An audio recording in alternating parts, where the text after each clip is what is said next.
الحمد لله نحمده ونستعينه ونستغفره ونؤمن به ونتوكل عليه ونعوذ بالله من شرور أنفسنا ومن سيئات أعمالنا من يهده الله فلا مضل له ومن يضلله فلا هادي له وأشهد أن لا إله إلا الله وحده لا شريك له وأشهد أن سيدنا ومولانا محمدا عبده ورسوله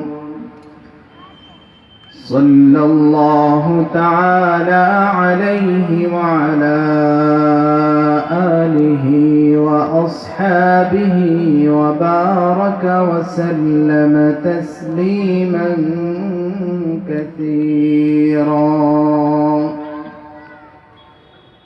وداعيا إلى الله بإذنه وسراجا منيرا أما بعد فقد قال الله تبارك وتعالى في كلامه المجيد وفي فرقانه الحميد أعوذ بالله من الشيطان الرجيم بسم الله الرحمن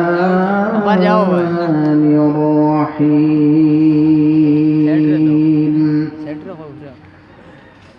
ألف لام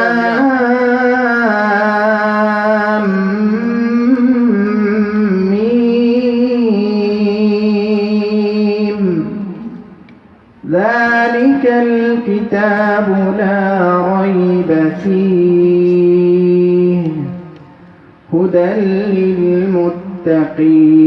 للمتقين بارك الله لنا ولكم في القرآن العظيم ونفعنا وإياكم بالآيات والذكر الحكيم ربنا تقبل منا إنك أنت السميع العليم وقال تعالى في شان حبيبه إن الله وملائكته يصلون على النبي يا أيها الذين آمنوا صلوا عليه وسلموا تسليما صلى الله على سيدنا ومولانا محمد وعلى آله وأصحابه وسلم صلى الله على سيدنا ومولانا محمد وعلى آله وأصحابه وسلم محترم حاضرين আল্লাহ পাক রব্বুল আলামিনের অসংখ্য অগণিত শুকর যাই মুহাম্মদুর রাসূলুল্লাহ সাল্লাল্লাহু আলাইহি ওয়াসাল্লাম কাবা ঘরের মধ্যে দেওয়ালের মধ্যে নিয়া সূরাতুল কাউসার লটকাইয়া রাখলেন। بسم الله الرحمن الرحيم إنا أعطيناك الكوثر فصل لربك وانحر إن شانئك هو الأبتر। এই সূরা কাবা ঘরের দেওয়ালের মধ্যে লটকাইয়া রাখলেন। তো মক্কার কাফির যারা ছিল তারা এটা নিয়ে গবেষণা শুরু করলো। নবীজি সাল্লাল্লাহু আলাইহি ওয়াসাল্লাম 40 বছর আগে 40 বছর বয়সের আগ পর্যন্ত কোনো শিক্ষকের কাছে লেখাপড়াও করেন নাই, পড়াশোনা করেন নাই। তখনকার যুগে কলেজ ভার্সিটির ব্যবস্থা ছিল না। মক্কার কাফির যারা ছিল, যারা আরবি বিষয়ে দক্ষ ছিল, তাদেরও প্রাতিষ্ঠানিক জ্ঞান ছিল না, কিন্তু তারা জ্ঞানী ছিল তাদের ওয়ারাসত সূত্রে। অর্থাৎ তাদের পূর্বপুরুষ যারা ছিল এরা ছিল আরবি সাহিত্যে খুব পারদর্শী। এজন্য ছোটবেলা থেকেই তারা খুব শুদ্ধভাবে কথাবার্তা বলতো।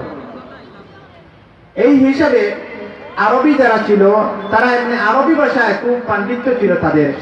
তৎকালীন সারা ওয়ার্ল্ডের মধ্যে, পৃথিবীর মধ্যে তাদের পাণ্ডিত্য ছিল আরবদের আরবি ভাষা।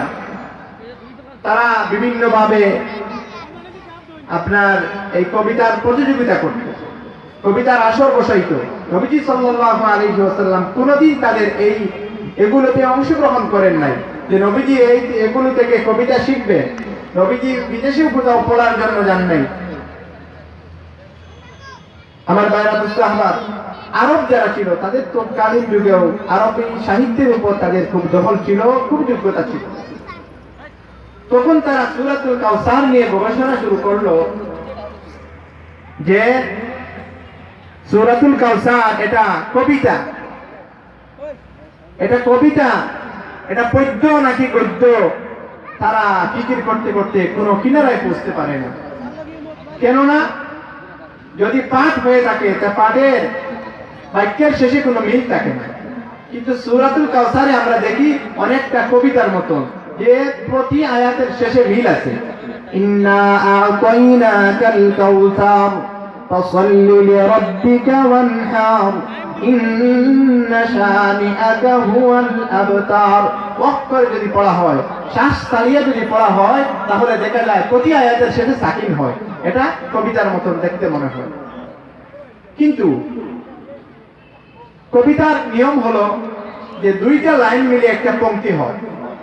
এখন সূরাতুল কাউসারের মধ্যে দেখা যায় যে আয়াত হলো 3টা।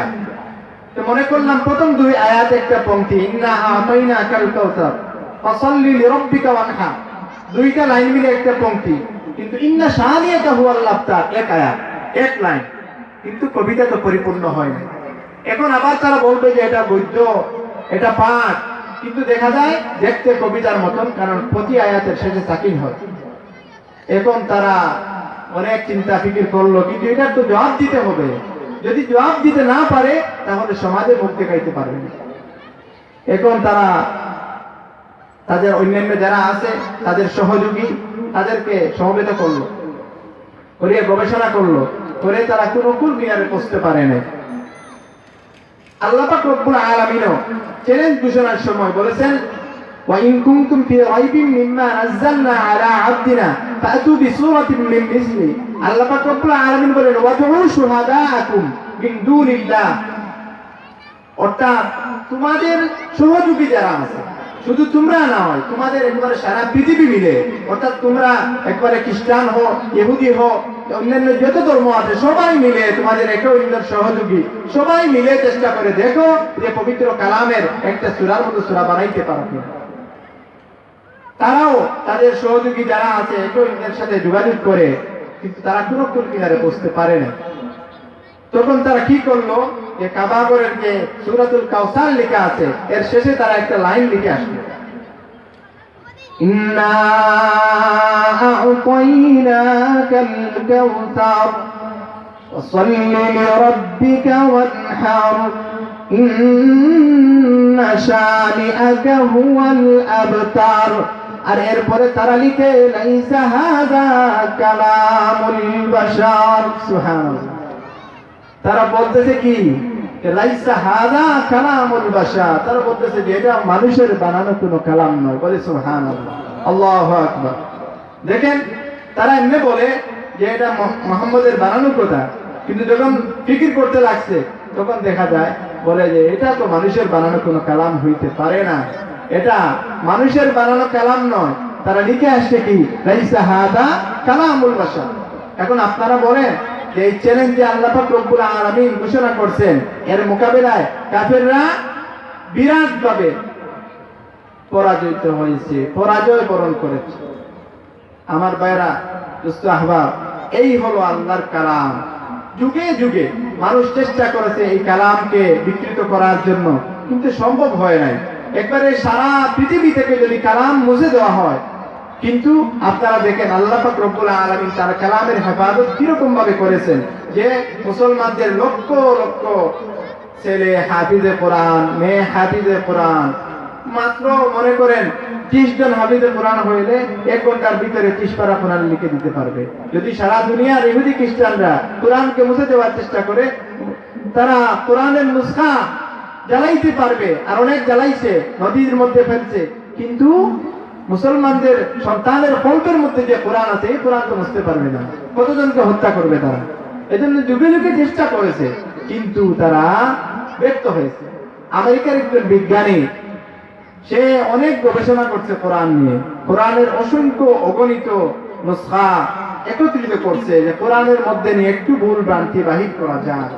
এরপরে সে খবর জানলো যে মিশরের মধ্যে হযরত উসমান রাদিয়াল্লাহু তাআলা আনহুর হাতের লেখা কোরআন আছে। সে কি করলো, আপনার এই মিশরের মধ্যে গিয়া এই কোরআন বর্তমানে এই কোরআনের সাথে মিলাইলো, যে দেখি একটা দেবলের মধ্যে কোনো পার্থক্য আছে কিনা।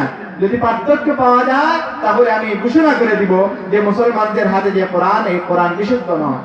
কিন্তু সে হযরত উসমান রাদিয়াল্লাহু তাআলা আনহু এই কোরআনের সাথে মিলাইয়া দেখে একটা দেবলের মধ্যে কোনো পার্থক্য নাই। সুবহানাল্লাহ। আমার ভাইরা, দোস্ত আহবাব, আপনারা যদি উমরা বা হজের মধ্যে যান, গেলে দেখবেন মদিনার মসজিদে নববীর মধ্যে ভিতরে জাদুঘর আছে। এই জাদুঘরের ভিতরে হযরত উসমান রাদিয়াল্লাহু তাআলা আনহুর হাতের লেখা কোরআন এখনো বিদ্যমান আছে। আমি ইনশাআল্লাহ দেখেছি, সত্যকে গল্প নয়, একবারে যে কলম দ্বারা কোরআন লেখা হয়েছে এই কলমও এখনো আছে। যে পাথরের মধ্যে কোরআন লেখা হয়েছিল এই পাথর এখনো আছে। অর্থাৎ তৎকালীন যুগে কাগজের ব্যবস্থা ছিল না, পাথরের মধ্যে কোরআন সংরক্ষণ করেছে। আমার ভাইরা, দোস্ত আল্লাহ পাক রব্বুল আলামিন বলেন, ইন্না নাহনু নাযালনা যিকরা ওয়া ইন্না লাহু লাহাফিযুন। আমি এই কোরআনকে নাযিল করেছি, আর এই কোরআনের হেফাজতকারী হলাম আমি আল্লাহ পাক রব্বুল আলামিন। আল্লাহ পাক রব্বুল আলামিন অন্য কোন গ্রন্থে হেফাজতের জিম্মাদারি গ্রহণ করেন নাই, একমাত্র আল্লাহ। আমাদের সামনে যে কোরআন, এই কোরআনের হেফাজতের জিম্মাদারি আল্লাহ পাক রব্বুল আলামিন নিয়েছেন। এই জন্য আজ পর্যন্ত কেউ কোনো পরিবর্তন করতে পারে নাই। আমার ভাইরা, দোস্ত আহবাব, দুনিয়ার মধ্যে আল্লাহ পাক রব্বুল আলামিন অসংখ্য অগণিত আসমানি কিতাব নাযিল করেছেন, কিন্তু কোন কিতাব মাহফুজ থাকে নাই। উম্মত যারা ছিল, যে নবীর উপর নাযিল হয়েছে, উম্মত যারা ছিল তারা এটার মধ্যে পরিবর্তন তাদের সুবিধা অনুযায়ী এটার মধ্যে পরিবর্তন করেছে, আর পরিবর্তন করতে সক্ষম হয়েছে এই জন্য যে আল্লাহ পাক রব্বুল আলামিন সেই কিতাবগুলোর হেফাজতের জিম্মাদারি গ্রহণ করেন নাই। এই জন্য কিন্তু একমাত্র আমাদের সামনে যে কোরআন, এই কোরআনের হেফাজতের জিম্মাদারি আল্লাহ পাক রব্বুল আলামিন নিজে গ্রহণ করেছেন। এই জন্য আজ পর্যন্ত কেউ কোনো পরিবর্তন করতে পারে নাই। আসমানি এমন অনেক কিতাব আছে, যে কিতাবগুলো কোন ভাষায় নাযিল হয়েছে এই কথাও অনেকে বলতে পারে না, কিন্তু পবিত্র কোরআন আরবি ভাষায় নাযিল হয়েছে, আর আরবিটাই আসল। আল্লাহ পাক রব্বুল আলামিন পবিত্র কালামের মধ্যে বলেন, ইন্নাহু تنزيل رب العالمين نزل به الروح الأمين على قلبك لتكون من المنذرين بلسان عربي مبين। আল্লাহ পাক রব্বুল আলামিন বলেন বিলিসানি আরবিয়্যিম মুবিন, এটা ভাষায়, প্রকাশ্য ভাষায় এটা এই কোরআন অবতীর্ণ হয়েছে। কোরআন তার নিজস্ব পরিচয় দান করে। কোরআন বলে ওয়াইন্নাহু লাতানজিলু রাব্বিল আলামিন, এই কোরআন সারা বিশ্ব জাহানের পালনকর্তা মহান রব্বুল আলামিনের পক্ষ থেকে নাযিলকৃত। নাযালা বিহির রূহুল আমিন, এরা রূহুল আমিন হযরত জিবরাইল আলাইহিস সালাতু ওয়াস সালামের মাধ্যমে নাযিল করা হয়েছে। কার উপর নাযিল করা হয়েছে? আলা কলবিকা, মুহাম্মদুর রাসূলুল্লাহ সাল্লাল্লাহু আলাইহি ওয়াসাল্লামের উপরে কোরআন নাযিল করা হয়েছে। আলা কলবিকা লিতাকুনা মিনাল মুনদিরিন, যেন তিনি বিধি প্রদর্শনকারীদের মধ্যে অন্তর্ভুক্ত হন। আমার ভাইরা দোস্ত আহবাব, কোরআন তার পরিচয় দিয়েছে এটা মানুষের বানানো কোনো কালাম নয়, এটা মহান আল্লাহ পাক রব্বুল আলামিনের পক্ষ থেকে নাযিলকৃত। কোরআন তার পরিচয় বহন করে। কোরআন বলে যে আমি মহান রব্বুল আলামিনের পক্ষ থেকে নাযিলকৃত, এটা মানুষের বানানো কোনো কালাম নয়। আমার ভাইরা দোস্ত আহবাব, আমি এই বিষয়ে এই জন্য আলোচনা করতেছি, যেহেতু আজকে এটা তাফসীরুল কোরআন মাহফিল, তাহলে এই কোরআনের তাফসীর, এই কোরআন কি, এটা আমাদের জানা দরকার। আল্লাহ পাক রব্বুল আলামিন বলেছেন যে যালিকাল কিতাব, এটা এমন একটি কিতাব। এটা কেমন কিতাব? আমরা মুসলমান যারা আছি অবশ্যই আমাদের এটা জানা দরকার। দুনিয়ার মধ্যে অনেক গ্রন্থ আছে, আপনারা বলেন তো যে কোরআন ছাড়া অন্যান্য যত গ্রন্থ আছে আপনারা বলেন এমন কোন কিতাব আছে যেটা দেখলে সব হয়, যেটা তিলাওয়াত করলে সব হয়, যেটা তিলাওয়াত শুনলে সব হয়, যেটা তিলাওয়াত শিক্ষা দিলে সব হয়, যেটা শিক্ষা গ্রহণ করলে সব হয়? আমার ভাইরা সাহাবা, একমাত্র আল্লাহর কালাম ব্যতীত পৃথিবীর বুকে দ্বিতীয় আর কোনো কিতাব নাই যেটার মধ্যে এত ফজিলত রয়েছে। নবীজি সাল্লাল্লাহু আলাইহি ওয়াসাল্লাম বলেন, মান ক্বারা হারফান মিন কিতাবিল্লাহি ফালাহু হাসানাতুন ওয়াল হাসানাতু বিআশরি আমসালিহা, যে পবিত্র কালামের একটি হরফ তিলাওয়াত করবে আল্লাহ পাক রব্বুল আলামিন তাকে 10 নেকি দান করবেন। সুবহানাল্লাহ। দুনিয়ার মধ্যে দ্বিতীয় এমন কোন নাই যে কিতাবের একটি হরফ তিলাওয়াত করলে 10 নেকি হয়, একমাত্র আল্লাহর কালাম ব্যতীত। আমার ভাইরা, সুতরাং এই কালামের অনেক ফজিলত রয়েছে, নবীজি সাল্লাল্লাহু আলাইহি ওয়াসাল্লাম বলেন, মান ক্বারাআল কুরআন ফাস্তাযহারাহু ফাহাল্লা হালাহু ওয়া হারামা হারামাহু أدخله الله الجنة وشفعه في 10 من أهل بيته كلهم قد وجبت له النار। যে কোরআনের হিফজ করবে, কোরআন অনুযায়ী জীবন যাপন করবে, হালালকে হালাল জানবে, হারামকে হারাম জানবে, আল্লাহ পাক রব্বুল আলামিন কিয়ামতের দিন হাসরের ময়দানে তার এমন 10 জন মানুষের সুপারিশ কবুল করবেন যে 10 জন মানুষের জাহান্নাম নির্ধারিত হয়ে গেছে। সুবহানাল্লাহ। যে সমস্ত মানুষের জাহান্নামের ফয়সালা হয়ে গেছে, এমন 10 জন মানুষকে সুপারিশ করিয়া একজন হাফিজে কোরআন জান্নাতে নিয়ে যেতে পারবে।